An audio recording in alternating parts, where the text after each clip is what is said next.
આજનો આપણો પૂરો ફોકસ ઉત્તર ગુજરાત અને ખાસ કરીને મહેસાણા અને તેની આસપાસના વિસ્તારોમાં રહેલી રોજગારીની શાનદાર તકો પર છે. રાઈટ. અને શ્રોતાઓ માટે એક ખાસ નોંધવા જેવી વાત એ છે કે આજે 19મી માર્ચ 2026 છે. એટલે કે આવતીકાલથી જ આમાંના કેટલાક ઇન્ટરવ્યૂ શરૂ થઈ રહ્યા છે. હા, સમય અત્યારે બહુ જ ક્રિટિકલ છે અને આપણી પાસે જે સોર્સ છે ને તેમાં 10 પાસ થયેલા યુવાનોથી લઈને પોસ્ટ ગ્રેજ્યુએટ સુધીના તમામ લોકો માટે સત્તાવાર નોકરીઓની વિગતો છે. ઓહો, ગજબ. હા, પણ શરત એટલી જ છે કે યોગ્ય સમયે યોગ્ય જગ્યાએ પહોંચવું પડે. અને એટલે જ આજે આપણે કોઈ આડી-અવળી ચર્ચા નહીં કરીએ. આપણી પાસે 6 અલગ-અલગ કંપનીઓની સત્તાવાર જાહેરાતોનો ડેટા છે. અને આપણે માત્ર કંપની મુજબ ચોક્કસ માહિતીને વ્યવસ્થિત રીતે જ સમજીશું. શરૂઆત કરીએ કોર્પોરેટ સેલ્સથી. અગ્રણી મીડિયા બ્રાન્ડ દિવ્ય ભાસ્કર દ્વારા મહેસાણા ખાતે ભરતી કરવામાં આવી રહી છે. ઓકે, ત્યાં કઈ પોસ્ટ માટે છે? અહીં 2 પ્રકારની જગ્યાઓ છે. એક છે બેક ઓફિસ એક્ઝિક્યુટિવ, જે ફક્ત પુરુષો માટે છે, અને બીજી છે સેલ્સ એક્ઝિક્યુટિવ, જે ડોર ટુ ડોર માર્કેટિંગ માટે છે. આ ડોર ટુ ડોર સેલ્સ વાળો ભાગ બહુ ઇન્ટરેસ્ટિંગ છે. તેમાં સ્ત્રી અને પુરુષ બંને ઉમેદવારી કરી શકે છે અને ફૂલ ટાઈમ તેમજ પાર્ટ ટાઈમ બંને વિકલ્પો ઉપલબ્ધ છે. પણ મને અહીં એક વાત સમજાવો. આમાં એક ખાસ શરત એ મૂકી છે કે ઉમેદવાર પાસે એન્ડ્રોઈડ ફોન હોવો ફરજિયાત છે. હા, એ તો હોય જ ને. પણ એટલે લાયકાતમાં 12 પાસ કે ગ્રેજ્યુએટ માંગ્યા છે. ઉંમર 18 થી 40 વર્ષની વચ્ચે માંગી છે. પણ આ એન્ડ્રોઈડ ફોનનું કનેક્શન શું છે? એ જ તો આધુનિક સેલ્સની રીત છે.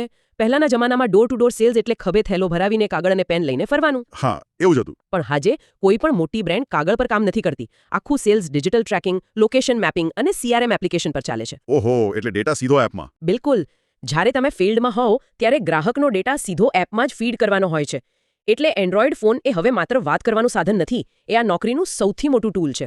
હું બરાબર સમજી ગયો. અને આનો પગાર ધોરણ મહિને 8,000 થી લઈને 20,000 સુધીનો છે. બહુ સરસ કહેવાય.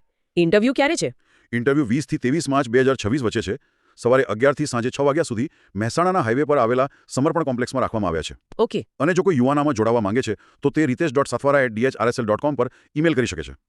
મને લાગે છે કે આ ડોર ટુ ડોર સેલ્સની નોકરી એક પ્રકારના બિઝનેસ બુટકેમ્પ જેવી છે. 100% સાચી વાત છે. રોજ નવા લોકોને મળવાનું, રોજ રિજેક્શનનો સામનો કરવાનો, ગ્રાહકની સાયકોલોજી સમજવાની, મતલબ આ ગ્રાઉન્ડ લેવલનો અનુભવ કોઈપણ યુવાનને ભવિષ્યમાં કોઈ મોટી કંપનીનો CEO બનવા સુધીની ટ્રેનિંગ આપી શકે છે. બિલકુલ. દુનિયાના સૌથી મોટા ઉદ્યોગપતિઓ હંમેશા કહે છે કે જો તમારે બિઝનેસ શીખવો હોય ને તો જીવનમાં એકવાર સેલ્સનું કામ ચોક્કસ કરવું. રાઈટ. હવે આ કોર્પોરેટ મીડિયામાંથી સીધા આપણે કૃષિ ઉદ્યોગ તરફ જઈએ. કારણ કે ત્યાંના આંકડા મને ખરેખર વિચારતા કરી મૂકે છે. એવું શું છે ત્યાં? સ્ટારલાઇન ટ્રેક્ટર્સ પ્રાઇવેટ લિમિટેડ, જે ટેફે અને મેસી ફર્ગ્યુસન ટ્રેક્ટર્સના ઓથોરાઇઝ ડીલર્સ છે, તેમણે એક બહુ મોટી ભરતી બહાર પાડી છે.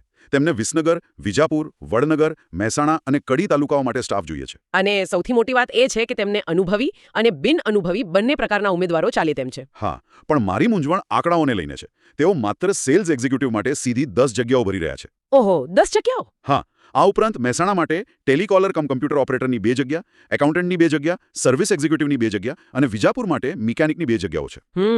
મને એ સમજાવો કે એક જ વિસ્તારમાં 10 ટ્રેક્ટર સેલ્સમેનની શું જરૂર? શું ઉત્તર ગુજરાતમાં લોકો આટલા બધા ટ્રેક્ટર ખરીદી રહ્યા છે? હા, આ પ્રશ્ન બહુ જ સચોટ છે અને તેનો જવાબ ઉત્તર ગુજરાતના બદલાતા અર્થતંત્રમાં છુપાયેલો છે. હા, બિલકુલ ખરીદી રહ્યા છે. એમ. હા, પણ વાત માત્ર સંખ્યાની નથી. ખેતીમાં મેકેનાઇઝેશન એટલે કે યંત્રીકરણ જે રીતે વધી રહ્યું છે ને તેની આ સીધી અસર છે. હવે ખેતી માત્ર બળદથી નથી થતી. આજના ખેડૂતો આધુનિક પદ્ધતિઓ અપનાવી રહ્યા છે. રાઈટ, એ વાત તો છે. અને બીજી વસ્તુ, 10 સેલ્સમેન એટલે મોટો ટાર્ગેટ. કંપનીઓ જાણે છે કે ગ્રામ્ય વિસ્તારોમાં ખરીદ શક્તિ વધી છે.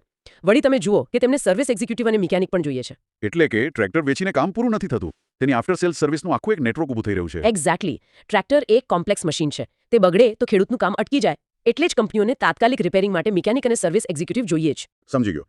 આ ઇન્ટરવ્યૂ 26 અને 27 માર્ચ 2026ના રોજ સવારે 9 થી 5 વાગ્યા વચ્ચે મહેસાણાના નાગલપુર હાઈવે પર રાખવામાં આવ્યા છે. સરસ તક છે આ. બિલકુલ. જે યુવાનો એમ વિચારતા હોય કે મારે કોર્પોરેટમાં નથી જવું, તેમના માટે આ રૂરલ ઇકોનોમી એટલે કે ગ્રામ્ય અર્થતંત્ર સાથે જોડાઈને મોટો ગ્રોથ મેળવવાની ઉત્તમ તક છે. હા, સાચી વાત છે. હવે આ ગ્રોથની વાત નીકળી છે તો કોર્પોરેટ અને ટ્રેક્ટર માર્કેટમાંથી બહાર નીકળીને જરા મનોરંજન અને હોસ્પિટાલિટી સેક્ટર પર નજર કરીએ. ઓકે, એમાં શું છે? આપણી પાસે બ્લીઝ એક્વા વર્લ્ડની જાહેરાત છે, જે મહેસાણા ઊંઝા હાઈવે પર આવેલો એક વોટર પાર્ક છે. અને અહીં જે સ્ટાફ માંગ્યો છે ને તેનું લિસ્ટ વાંચીને મને એકદમ આશ્ચર્ય થયું છે. શું છે એ લિસ્ટમાં એવું? સામાન્ય રીતે જ્યારે આપણે વોટર પાર્ક વિશે વિચારીએ તો શું યાદ આવે? ટિકિટ બારી, સ્વિમિંગ પૂલ અને સ્લાઇડ્સ, બરાબર ને? હા, બીજું શું હોય? એટલે આપણને એમ લાગે કે ત્યાં માત્ર ટિકિટ કાપવાવાળા કે કસ્ટમરને સાચવવાવાળાની જ જરૂર પડે.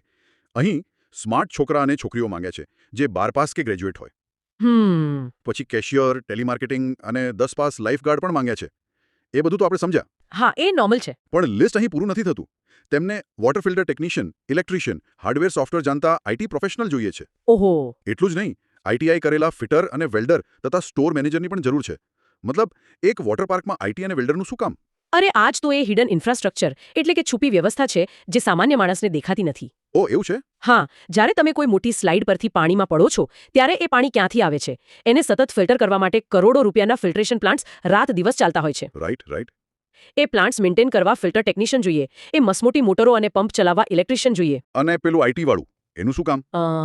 આજના સમયમાં કોઈ પણ મોટો પાર્ક મેન્યુઅલ રજિસ્ટર પર નથી ચાલતો. હા એ પણ છે. હજારો લોકોનું ઓનલાઈન બુકિંગ હોય, ટિકિટિંગ સોફ્ટવેર હોય, સુરક્ષા માટે હજારો સીસીટીવી કેમેરાનું નેટવર્ક હોય, બારકોડ સ્કેનર્સ હોય. આ આખી સિસ્ટમના હાર્ડવેર અને સોફ્ટવેરને હેન્ડલ કરવા માટે એક પાવરફુલ આઈટી ટીમ જોઈએ જ. ગજબ કહેવાય. અને રાઇડ્સના મેન્ટેનન્સ માટે આઈટીઆઈ કરેલા ફિટર અને વેલ્ડર તો અનિવાર્ય છે.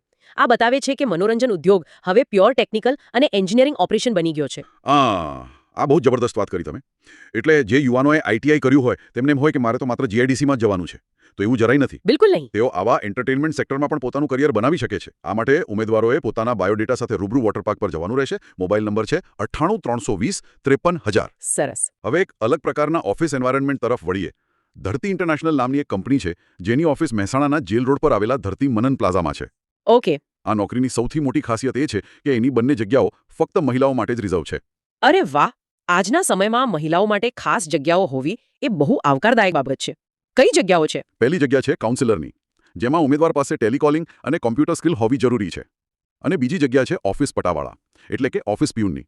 ઓકે, આ માટેની પ્રોસેસ શું છે? આ માટે સવારે 11 થી 5 સુધીમાં કોલ કરીને બાયોડેટા સાથે રૂબરૂ મળવાનું જણાવવામાં આવ્યું છે.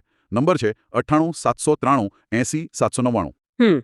આ ખાસ કરીને એ મહિલાઓ માટે ઉત્તમ તક છે જેઓ કદાચ માર્કેટમાં ફિલ્ડ વર્ક કરવા નથી માંગતી, હા સાચી વાત. પણ એક સુરક્ષિત અને પ્રોફેશનલ ઓફિસ એન્વાયરમેન્ટમાં રહીને કામ કરવા માંગે છે. અને કાઉન્સેલિંગ અથવા ટેલિકોલિંગને ક્યારે નાનું કામ ન ગણવું જોઈએ. એવું કેમ?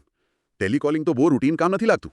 ના, બિલકુલ નહીં. ટેલિકોલિંગ એટલે માત્ર ફોન કરીને વાત કરવી એવું નથી. તેમાં કમ્યુનિકેશન સ્કિલ્સ, ક્લાયન્ટને કન્વિન્સ કરવાની તાકાત અને પ્રોબ્લેમ સોલ્વિંગ સ્કિલ્સ જોઈએ. હા, એ વાતમાં દમ છે. જે મહિલાઓ વાટાઘાટોમાં સારી હોય અથવા જેમની પાસે સામેવાળી વ્યક્તિની સાયકોલોજી સમજવાની આવડત હોય ને, તેમના માટે આ પ્રકારની ઓફિસ જોબ્સ ભવિષ્યમાં એચઆર કે પબ્લિક રિલેશન્સમાં આગળ વધવાનો બહુ સારો પાયો બની શકે છે. બહુ જ વેલિડ પોઈન્ટ છે આ. હવે આ એડમિનિસ્ટ્રેશન અને સેવાઓથી આગળ વધીને આપણે મેન્યુફેક્ચરિંગ એટલે કે ઉત્પાદન ક્ષેત્રની વાત કરીએ. ચોક્કસ. ત્યાં કઈ કંપની છે? જેપી ફૂડ્સ, જે બજારમાં વંડર મસાલાના નામથી પ્રખ્યાત છે. તેમની ફેક્ટરી કડી કલોર રોડ પર આવેલી છે. મસાલા ઉદ્યોગ. હા, અહીં જે ભરતી છે તે ફક્ત પુરુષો માટે છે અને તેની પ્રોફાઇલ જોતા જ ખ્યાલ આવી જાય છે કે આ એકદમ કોર મેન્યુફેક્ચરિંગ સેટઅપ છે. મસાલા ઉદ્યોગ ગુજરાતમાં બહુ મોટા પાયે ફેલાયેલો છે. ત્યાં કેવી સ્કિલ્સની ડિમાન્ડ છે અત્યારે? ડિમાન્ડ બહુ સ્પેસિફિક છે. એક આસિસ્ટન્ટ અકાઉન્ટન્ટ જોઈએ છે, પણ શરત એ છે કે બીકોમ સાથે ટેલિપ્રાઇમનું જ્ઞાન હોવું જ જોઈએ. ઓકે. પછી લોજિસ્ટિક્સ માટે 10 પાસ હોય અને હેવી લાયસન્સ ધરાવતા હોય તેવા 3 ડ્રાઈવર અને 10 કે 12 પાસ હોય તેવા 3 ડિલિવરી મેન જોઈએ છે. બરાબર. પણ જે સૌથી ધ્યાન ખેંચે એવી વાત છે તે છે ફેક્ટરી લેવલની પોસ્ટ્સ. તેમને આઈટીઆઈ કરેલા 2 પેકિંગ મશીન ઓપરેટર અને આઈટીઆઈ કરેલા વાયરમેનની જરૂર છે. હા, અહીં પાછું એ જ લોજિક કામ કરે છે જે આપણે પેલા વોટર પાર્કમાં જોયું. એટલે વર્ષો પહેલા મસાલા ફેક્ટરીઓ એટલે શું? મજૂરો હાથેથી મસાલા ખાંડતા હોય અને હાથેથી પ્લાસ્ટિકની થેલીઓમાં ભરતા હોય. હા, પહેલા એવું જ હતું. પણ હવે એ જમાનો ગયો. અત્યારે લાખો પેકેટ્સ રોજ પેક થાય છે અને એ પણ હાઈ સ્પીડ ઓટોમેટિક પેકિંગ મશીનો દ્વારા. આ મશીનો ચલાવવી એ કોઈ સામાન્ય મજૂરનું કામ નથી. તેના માટે આઈટીઆઈ કરેલા સ્કિલ્ડ ઓપરેટર્સ જ જોઈએ. સાચી વાત. અને પેલા વાયરમેનનું શું કામ? અરે, ફેક્ટરીમાં હેવી મશીનરી ચાલતી હોય એટલે પાવર ફ્લક્ચ્યુએશન કે શોર્ટ સર્કિટના ઇશ્યુ આવી શકે. આખી ફેક્ટરીનો પાવર મેન્ટેન કરવા માટે ટેકનિકલ નોલેજ ધરાવતો વાયરમેન 24 કલાક હાજર હોવો જોઈએ. ઓકે. અને પેલું એકાઉન્ટન્ટ માટે ટેલિપ્રાઇમ ફરજિયાત કેમ કર્યું છે? સામાન્ય ટેલી કે ચોપડા ના ચાલે? ના ચાલે ને. ટેલિપ્રાઇમ એ એકાઉન્ટિંગનું લેટેસ્ટ અને એડવાન્સ વર્ઝન છે. અચ્છા. મેન્યુફેક્ચરિંગ કંપનીમાં રો મટીરિયલ ક્યારે આવ્યું? કેટલો માલ પ્રોસેસ થયો? કેટલો માલ ડિસ્પેચ થયો? અને જીએસટીનું શું સ્ટેટસ છે? આ આખી સપ્લાય ચેન એક જ સોફ્ટવેરમાં મેનેજ થાય છે. એટલે ઉદ્યોગોને હવે માત્ર થિયરી જાણનારા નહીં પણ લેટેસ્ટ સોફ્ટવેર પર પ્રેક્ટિકલ કામ કરી શકે તેવા લોકોની જરૂર છે. બિલકુલ. ઇન્ટરવ્યૂ માટે સોમવારથી શનિવાર બપોરે 1 થી 4 વાગ્યાનો સમય આપ્યો છે અને mahendra@jpfoodsindia.com પર ઈમેલ કરી શકાય છે. સરસ. અત્યાર સુધી આપણે પ્રેક્ટિકલ સ્કિલ્સ, આઈટીઆઈ અને ટેકનોલોજીની વાત કરી. પણ હવે આપણી અંતિમ સંસ્થા જોઈએ, જ્યાં આ તમામ પ્રેક્ટિકલ સ્કિલ્સ કરતાં તમારું એકેડેમિક નોલેજ એટલે કે તમારા ભણતરની ડિગ્રીઓ સૌથી મોખરે છે. એજ્યુકેશન સેક્ટર લાગે છે. હા, વાત કરીએ the national school of science ધાનેરાની. આ શૈક્ષણિક સંસ્થામાં આવનારા જૂન 2026ના શૈક્ષણિક સત્ર માટે મોટા પાયે સ્ટાફની ભરતી કરવાની છે. જ્યારે કોઈ નવી ટર્મ શરૂ થાય ત્યારે શાળાઓ પોતાની આખી ફેકલ્ટી પેનલને મજબૂત કરતી હોય છે. અહીં કયા વિષયોની માંગ છે?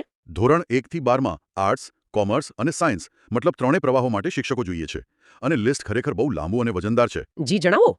11-12 સાયન્સમાં ગણિત માટે એમએસસી સાથે બીએડ કરેલા શિક્ષક. પછી ગુજરાતી, અંગ્રેજી અને સંસ્કૃત માટે એમએ અને બીએડ. ઓકે. સામાજિક વિજ્ઞાન માટે પણ એમએ અને બીએડ. વિજ્ઞાન માટે MSc અને B.Ed. એક મિનિટ થોભો. જો તમે અહીંયા એક પેટર્ન નોંધી હોય તો હા. દરેક વિષય માટે માસ્ટર્સ ડિગ્રી એટલે કે MA, MSc કે M.Com સાથે B.Ed ફરજિયાત છે. માત્ર ગ્રેજ્યુએશનથી કામ નથી ચાલતું. એક્ઝેક્ટલી. કોમર્સ વિભાગમાં પણ નામા, વાણિજ્ય અને આંકડાશાસ્ત્ર માટે M.Com અને B.Ed છે. ભૂગોળ, મનોવિજ્ઞાન તથા તત્વજ્ઞાન માટે પણ MA અને B.Ed શિક્ષકોની જરૂર છે. આ બધાની એક જગ્યા છે. સ્પોર્ટ્સ માટે PTIની જગ્યા છે, જેમાં BPEd કે CPEd માંગ્યું છે. અને બીજી કોઈ એડમિન પોસ્ટ છે? હા, ઓફિસ માટે કોરલ ડ્રો જાણતા હોય તેવા કમ્પ્યુટર ઓપરેટર અને કુમાર તથા કન્યા હોસ્ટેલ માટે ગૃહપતિ અને ગૃહમાતાની પણ જરૂર છે. અનુભવીને પ્રથમ પસંદગી અને આકર્ષક પગાર અપાશે. ઉમેદવારોએ પોતાના ડોક્યુમેન્ટ્સ વોટ્સએપ પર મોકલવાના રહેશે. નંબર છે 95 106 72 203. આ આખું લિસ્ટ એક બહુ જ મોટો સંકેત આપે છે. કેવો સંકેત? ઉત્તર ગુજરાતમાં શિક્ષણનું સ્તર હવે ધીમે ધીમે ઊંચું આવી રહ્યું છે. શાળાઓ હવે માત્ર કોઈ પણ ગ્રેજ્યુએટને ઊભા રાખી દેવા નથી માંગતી. સાચી વાત છે. 11 અને 12 ધોરણના વિદ્યાર્થીઓને ભણાવવા માટે વિષયનું ઊંડાણપૂર્વકનું જ્ઞાન એટલે કે સબ્જેક્ટ માસ્ટરી હોવી જરૂરી છે, જે માસ્ટર્સ ડિગ્રી વગર નથી આવતી. રાઈટ. અને પહેલા હોસ્ટેલ માટેના સ્ટાફની પણ જરૂર છે.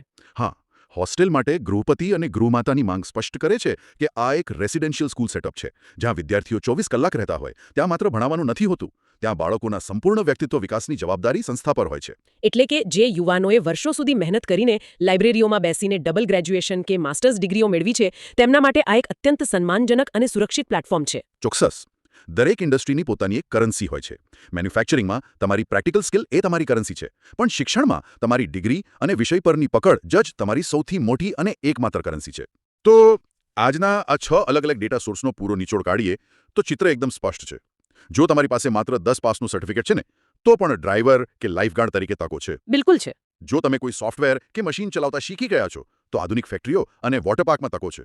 જો તમારી કમ્યુનિકેશન સ્કિલ સારી છે, તો કોર્પોરેટ સેલ્સ અને એડમિનિસ્ટ્રેશનમાં તકો છે. અને જો તમે ઉચ્ચ શૈક્ષણિક લાયકાત ધરાવો છો, તો શિક્ષણ જગત તમારા માટે ખુલ્લું છે. મતલબ, જરૂર છે માત્ર એક સારો બાયોડેટા બનાવીને બહાર નીકળવાની. વધુને વધુ યુવાનો આમાં ભાગ લે, એ જ આપણો ઉદ્દેશ છે. પણ અહીં હું મારો એક અંતિમ અને જરા કડવો વિચાર રજૂ કરવા માંગુ છું. અરે, એવો તો કયો વિચાર? આજે આપણે આ 6 કંપનીઓનું પૃથક્કરણ કર્યું. આમાંથી આપણે એ તો શીખ્યા કે મહેસાણા અને આસપાસના વિસ્તારોમાં રોજગારી પુષ્કળ છે, પણ સાચો મુદ્દો નોકરી શોધવાનો નથી. સાચો મુદ્દો અસ્તિત્વ ટકાવી રાખવાનો છે. અસ્તિત્વ ટકાવી રાખવું એટલે? જો અર્થતંત્ર ધીમે ધીમે મેન્યુઅલ મજૂરીમાંથી સ્પેસિફિક સ્કિલ તરફ શિફ્ટ થઈ રહ્યું છે. ખેતરમાં ટ્રેક્ટરો વધી ગયા, ફેક્ટરીમાં ઓટોમેટિક પેકિંગ મશીનો આવી ગયા, વોટર પાર્કમાં IT સિસ્ટમ્સ આવી ગઈ. સાચી વાત. આજે રાત્રે વિચારવા જેવો અને તમારી જાતને પૂછવા જેવો સૌથી મોટો સવાલ એ નથી કે ક્યાં નોકરીઓ ખાલી છે.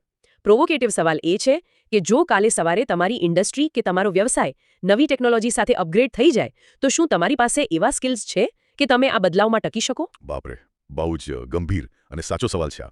જો આપણે સ્કિલ અપગ્રેડ નહીં કરીએ, તો માર્કેટ આપણને રિપ્લેસ કરી દેશે. બિલકુલ.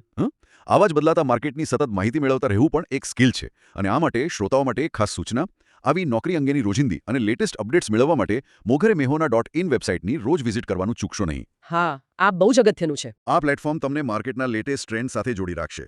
અંતમાં આ મોઘેરું મહેના ચેનલને સબસ્ક્રાઇબ કરવાનું ખાસ યાદ રાખજો. ચોક્કસથી. આ વિડીયોને લાઇક કરો અને તમારા મિત્રો સાથે શેર કરો, જેથી વધુમાં વધુ યુવાનોને રોજગારીની આ માહિતી મળી શકે. જો તમારું કોઈ સૂચન હોય અથવા તમે કયા પ્રકારની નોકરીઓ વિશે જાણવા માંગો છો, તે અમને કોમેન્ટ કરીને ચોક્કસથી જણાવો. હા, કોમેન્ટ ચોક્કસ કરજો. તો તૈયારી કરતા રહો, સ્કિલ વધારતા રહો અને યોગ્ય તક માટે ઇન્ટરવ્યૂ આપતા રહો. ફરી મળીશું એક નવા ડીપ ડાઇવ સાથે. આવજો.